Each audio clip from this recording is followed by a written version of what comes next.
Pour ces exercices, donc calcul vectoriel dans le plan et les exercices 3A, STI 1G1, du site Math en ligne. Ici, on te rappelle les valeurs remarquables du cosinus d'angle remarquable. Donc, tu es censé les connaître par cœur. Donc, c'est possible que le jour d'une interro sans calculatrice, comme tu es censé connaître ces valeurs, elles ne te soient pas rappelées. Tout comme ces valeurs-là non plus ne te seront pas forcément rappelées. Donc, je te remontre simplement ici, par exemple, quand tu as un angle alpha,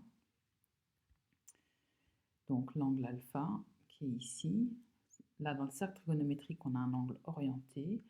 Le cosinus de l'angle alpha, c'est l'abscisse du point M. Le sinus de l'angle alpha, c'est l'ordonnée du point M qui est sur le cercle trigonométrique et qui est représenté par l'angle alpha.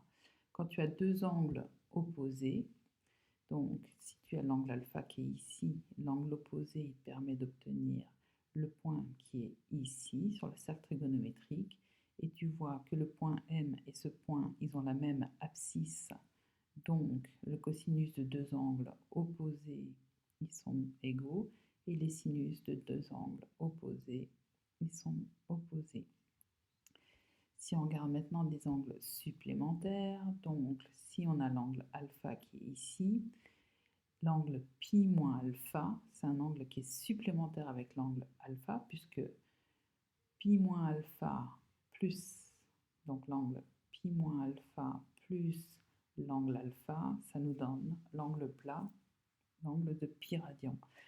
Et donc, c'est comme si en fait on avait fait l'angle pi, l'angle plat, pi radian, moins l'angle alpha. Il nous permet d'obtenir ce point-là sur le cercle trigonométrique. Eh bien, ce point-là et le point M, ils ont des abscisses qui sont opposées et des ordonnées qui sont égales. Donc, le cosinus de l'angle pi moins alpha est opposé au cosinus de l'angle alpha, et le sinus de l'angle pi moins alpha, il est égal au sinus de l'angle alpha. Et puis c'est pareil ici pour les angles antisupplémentaires, où cette fois-ci on a l'angle alpha qui est ici et l'angle pi plus alpha, donc on fait l'angle plat plus alpha, donc on obtient ce point sur le cercle trigonométrique qui a comme mesure principale cette valeur-là. Et donc le cosinus de l'angle alpha et de l'angle pi plus alpha, ils sont opposés, puisque ces deux points ont des abscisses qui sont opposées et leurs ordonnées sont opposées aussi. Donc c'est pour ça que le sinus de pi plus alpha est opposé au sinus de alpha. Donc ces rappels étant faits, ici, quand tu calcules le produit scalaire de deux vecteurs, tu vas utiliser la formule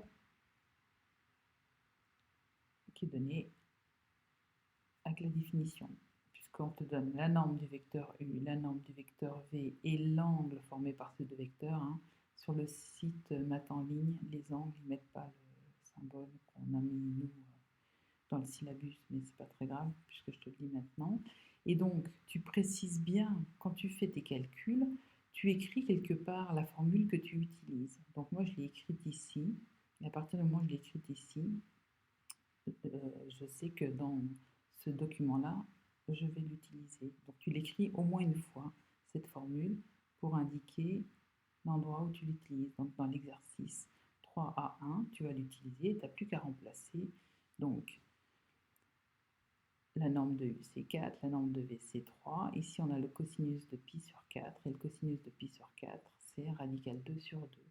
Et donc ici, 4, ce 4-là, dans le produit, tu peux simplifier avec le 2 qui est ici. C'est pour ça qu'on se retrouve avec 2 fois 3, ça nous fait 6, et le radical 2. Pour les autres calculs, c'est la même chose, il n'y a pas de problème. Et là, tu utilises le fait que le cosinus de moins 2pi sur 3, c'est égal au cosinus de 2pi sur 3. Et pour le cosinus de 5pi sur 6, tu utilises le fait que c'est égal au cosinus de pi moins pi sur 6, donc l'opposé du cosinus de pi sur 6. Voilà pour cet exercice-là.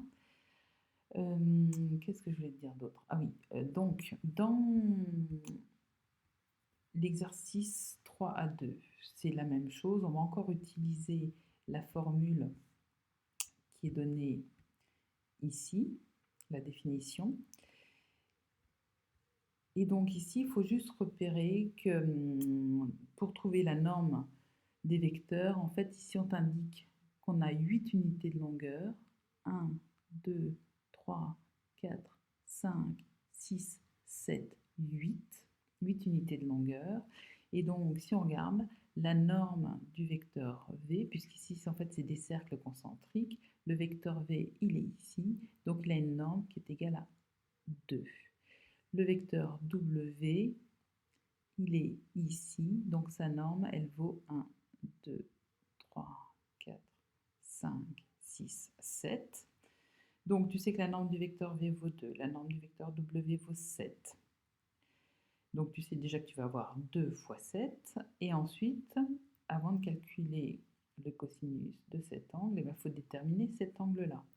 Et pour cet angle-là, si tu regardes bien, c'est la moitié de l'angle droit. Donc cet angle, il a une mesure qui vaut pi sur 4. Donc c'est pour ça que quand tu vas calculer ici le produit scalaire du vecteur V et du vecteur W, tu as 2 fois 7 fois cosinus de pi sur 4. Et comme le cosinus de pi sur 4, c'est radical 2 sur 2, donc tu n'as plus qu'à simplifier, c'est le 2 qui est au numérateur et le 2 qui est au dénominateur, et donc le produit scalaire du vecteur V par le vecteur W est égal à 7 radical 2. Et tu feras comme ça pour tous les autres produits scalaires.